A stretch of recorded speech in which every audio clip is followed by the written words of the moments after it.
کہ شبہات اور شہوات کے فتنے جو عالمی سطح کے ایجنڈے سے آ رہے ہیں ہمیں اور آپ کو پتہ نہیں ہے. ہمارے گھروں میں، دوستوں میں، ہمارے ارد گرد میں نوجوان جن لوگوں کو لائک کرتے ہیں، جیسے پاکستان کا ایک انجینئر ہے، میں بار بار کہتا ہوں، صحابہ کرام پر کھلی کھلی تنقید کرتا ہے. حضرت عائشہ رضی اللہ تعالیٰ عنہا نے کلپ سنی، ادھوری چھوڑ دی غصے میں آ کر. سلمان ندوی ہندوستان کا، امیر معاویہ اور ان کے تعلق سے انتہائی نازیبہ بات ہے جو کوئی ایمان والا برداشت نہیں کر سکتا. اس کے کہنے کے بعد جو اس مسلک کے، اس مدرسے کے لوگ ہیں ان کا دفاع کر رہے ہیں، ساتھ دے رہے ہیں. کیا یہ مذاق ہے؟ آپ کے نزدیک ان علماء کی حرمت ہے، صحابہ کی نہیں ہے، جن کے بارے میں اللہ نے کہا کہ اللہ ان سے راضی ہوا. ہاں، آپ پڑھیے سلف کا عقیدہ، پڑھیے، عقیدے کی کتابوں میں ملے گا. امام احمد بن حنبل، ابو ذر رازی، امام نسائی اور دوسرے بڑے بڑے ائمہ، کسی کا اختلاف نہیں ہے کہ کسی ایک صحابی کو بھی، ایک صحابی نام کی وضاحت ہے کہ چاہے وہ حضرت امیر معاویہ ہی کیوں نہ ہو، اگر ان کے تعلق سے تان و تشنیع کوئی کرتا ہے تو وہ مسلمانوں کے طریقے پر نہیں ہے، وہ گمراہ ہے، ملحد ہے، زندیق ہے.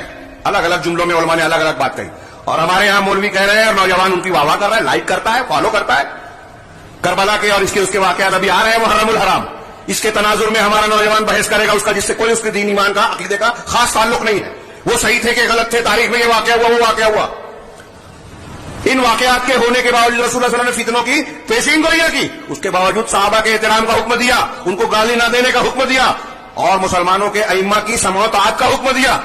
صحابہ کرام جو ان حدیثوں کو جانتے تھے اس کے باوجود وہ اپنی حکومت کا احترام کرتے تھے.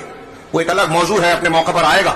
لیکن میں یہ عرض کرنا چاہتا ہوں کہ یہ جو ہمارے یہاں بحث کرتی ہے نا سوشل میڈیا پر اور پبلک میں اور نوجوانوں میں بحث ہوتی ہے ایسے مسائل پر جس سے ان کا تعلق نہیں، اس میں قابلیت بتاتے ہیں، ہاں، ٹائم لگاتے ہیں، صلاحیت لگاتے ہیں، جس سے قوم کا، ملت کا، گھر کا، خود اپنے آپ کا کوئی فائدہ نہیں کرتے.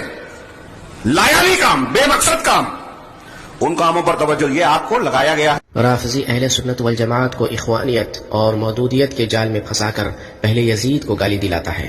جب اس دروازے کو توڑ لے جاتا ہے تو پھر اس کے لیے یزید کے باپ معاویہ رضی اللہ عنہ کو گالی دینا آسان ہو جاتا ہے. پھر اسی سیڑھی سے صحابی رسول عمرو بن العاص اور مغیرہ ابن شعبہ رضی اللہ عنہما تک پہنچتا ہے. پھر آگے چل کر طلحہ و زبیر تک جاتا ہے. پھر 2 قدم آگے نکل کر سیدنا عثمان اور مروان تک پہنچتا ہے. پھر جب رفض و تشیع کا شراب اچھی طرح پی لیتا ہے تو ابو بکر و عمر اور ان کی بیٹیوں تک پہنچ جاتا ہے. رافضیت کا مطلب ہی گالی دینا، اور یہ گالی عبادت سمجھ کر دیتے ہیں. اسی لیے یزید ہی پر اچھی طرح سوچ لو اور اپنی زبان پر تالے لگا لو، اور تاریخ کو برائے تاریخ پڑھو، اس پر عقیدہ مت بناؤ.